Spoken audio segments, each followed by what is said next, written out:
And for them, a lot of things changed. So by getting the food from the humans, either directly or indirectly by scavenging on the food resources, it meant suddenly that they don't have to cooperate anymore. They don't have to cooperate to bring down the food, or to bring down the prey basically, so to feed on it. It also meant that they didn't have to share it anymore, because if you don't depend on each other, so that's good. You don't have to share it anymore, so you can defend it, you can be aggressive about it. So they've gone from cooperating to competing when it comes to food. Much more, yes. And this also brings a lot of changes with them. So what we found at the Wolf Science Center, for example, is that the dogs very nicely cooperate with the human by basically following the human command. The wolves also nicely cooperate with the human that they know very well by working on an eye level and trusting each other.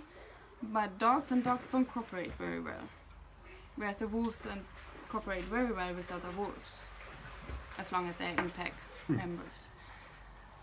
But also this change in the food ecology also brought about other changes, because suddenly the female wasn't really dependent on the mate anymore to bring food back.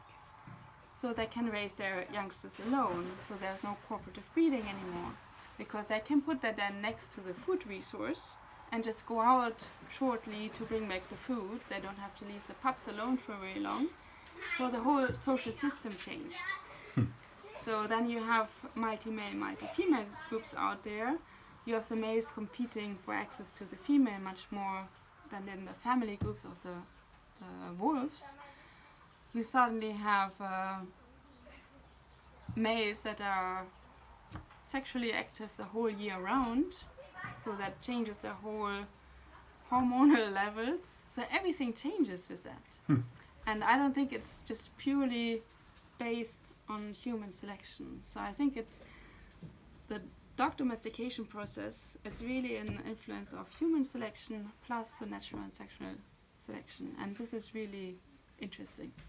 Created by this human-created niche. So Yes. they've moved into a new niche and they've adapted to that niche, Exactly. not just humans selecting for And I think obedience. exactly. And that is something I think that that a lot of people have